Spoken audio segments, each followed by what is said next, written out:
Hello guys, good morning. तो आज के लेक्चर में परसेंटेज पार्ट 3 में हम लोग देखने वाले हैं कि और भी ट्रिक। पहले दो लेक्चर में हम लोग देख चुके हैं, 2-3 ट्रिक देख चुके हैं। तो आज हम लोग ट्रिक नंबर 3 देखने वाले हैं परसेंटेज का, जो कि बहुत ही इंपॉर्टेंट है।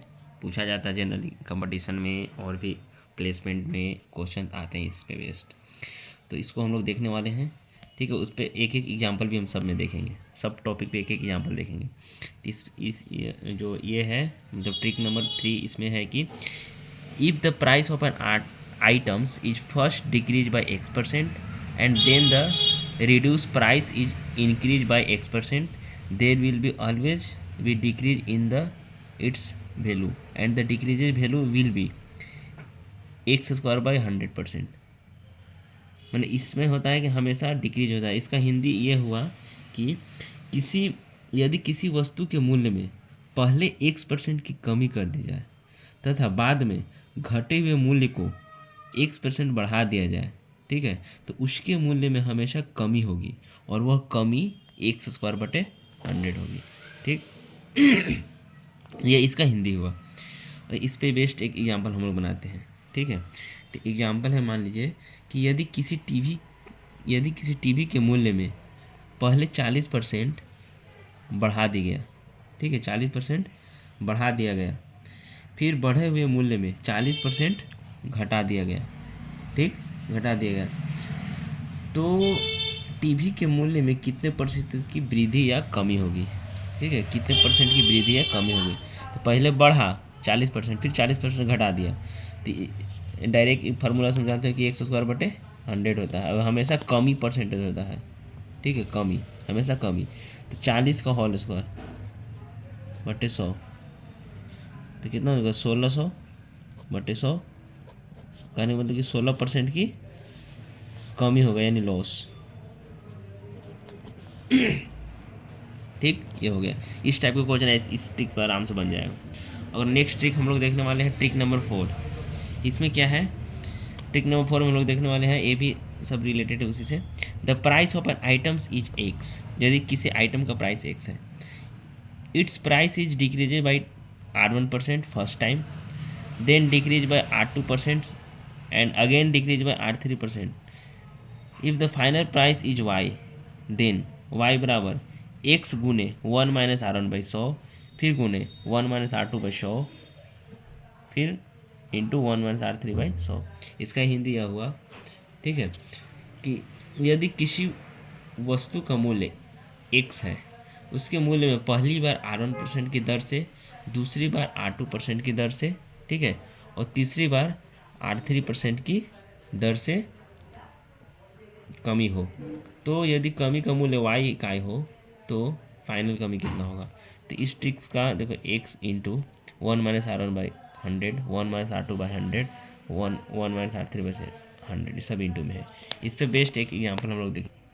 तो एग्जांपल हम लोग देखने वाले हैं। एग्जांपल ये है कि एक पेन बनाने वाली फैक्ट्री में यह निश्चित किया गया कि फरवरी माह में हर माह पिछले माह के उत्पादन में 10% उत्पादन करता है, ठीक है।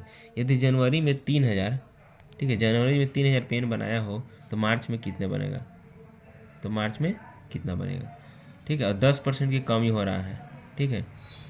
तो हम लोग डायरेक्ट फार्मूला लगाएंगे, Y into 1 - R1/100 into 1 - R2/100 into 1 - R3/100, ठीक है। तो इसको बना देंगे तो 3000 हो जाएगा, ठीक है। 1 - 10/100, ठीक है, गुने 1 - 10/100। दो ही बार लगाएंगे क्योंकि जनवरी के बाद ही फरवरी हो गया, मार्च, तो इसका कोई ज़रूरत नहीं है, आगे के लिए है, ठीक है। तो 3000 हो जाएगा, फिर 100 में से 10 गया, 90/100, फिर गुने 90/100। 2 जीरो से ये जोड़ो, 2 जीरो कैंसिल, ये 2 जीरो से ये 2 जीरो कैंसिल, तो कितना बचा है 30 गुने 9 गुने 9, ठीक है। तो इसको अगर गुना करेंगे तो 30 9 9 81 81 गुने 3, तो हो जाएगा आपको 243/0, इतना हो जाएगा आपका, ठीक है। अब ट्रिक नंबर हम लोग 5 देखने वाले हैं। तो trick number 5 same to same process है, पॉपुलेशन से रिलेटेड है, इस टाइप का क्वेश्चन भी आता है, ठीक है, एग्जाम में।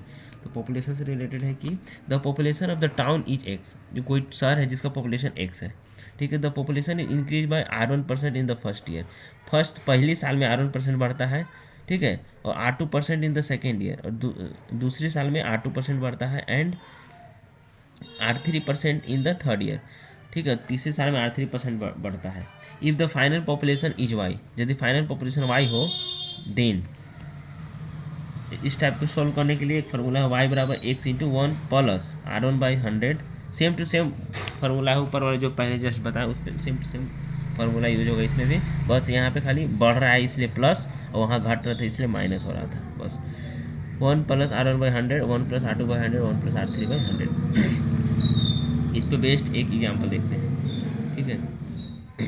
तो एग्जाम्पल ये है कि एक गांव की जनसंख्या 15% वार्षिक दर से वृद्धि होती है, 15% वार्षिक दर से वृद्धि होती है, ठीक है। यदि वर्ष 1996 के अंत में इसकी जनसंख्या 4000 है, 1996 के अंत में इसकी जनसंख्या कितना है, 4000, ठीक।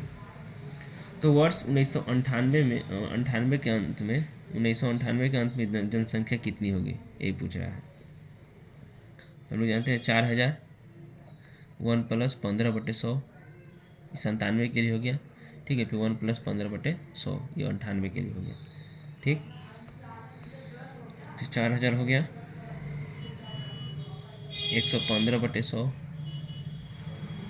फिर गुने 115/100,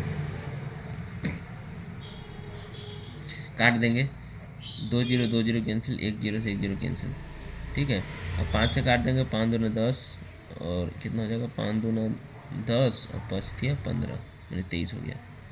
अब यहाँ 2 से काट देंगे तो 2, 23 दूना 46, 46 गुने अगर हम 115 कर देंगे, तो इसको अगर हम गुना करेंगे तो कितना आ जाएगा, आपको आ जाएगा 5290, ये जनसंख्या हो जाएगा 1998 में,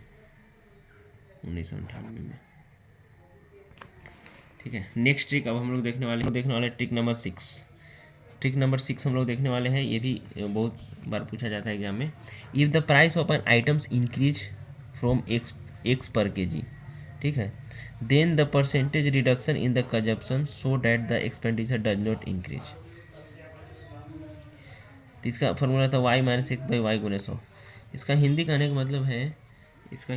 मतलब ये है कि यदि किसी वस्तु का मूल्य ₹1 प्रति किलोग्राम से बढ़कर ₹y प्रति किलोग्राम हो जाए तो, ठीक है, उसकी खपत में प्रतिशत कमी जिससे खर्च न बढ़े, ठीक है, ये इसका हिंदी ये है।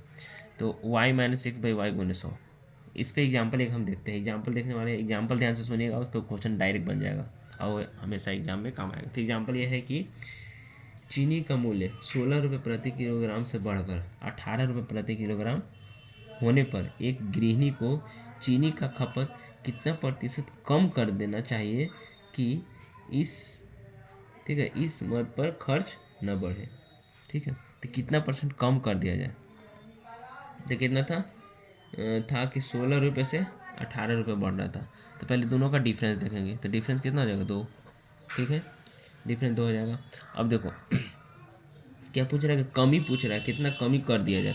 तो जब भी अगर छोटा वैल्यू लाना हो तो नीचे तो बड़ा रखेंगे ना, 18 गुने 100 डायरेक्ट, 2 9 18, तो कितना हो जाएगा 100/9, ठीक है, 11/1/9, इसको डायरेक्ट यहाँ से सोचा अगर कमी निकालना हो तो अगर नीचे बड़ा वैल्यू देंगे तभी तो कमी निकलेगा, दोनों का डिफरेंस ऊपर और गुने 100 कर देंगे डायरेक्ट, ठीक। इसी पे एक और बेस्ट है ट्रिक नंबर 7। ऐसी क्वेश्चन अगला भी फिर सेम टू सेम क्वेश्चन है आगे भी। तो इस पे नेक्स्ट अगला ट्रिक है ट्रिक नंबर 7। इसमें क्या बढ़ेगा, तो if the price of an item decreases from ₹X per kg से ₹Y per kg, then the percentage increase in consumption so that the expenditure does not decrease. तो x - y/y गुने 100। Example का मतलब है कि एग्जाम्पल ध्यान से सुनिएगा।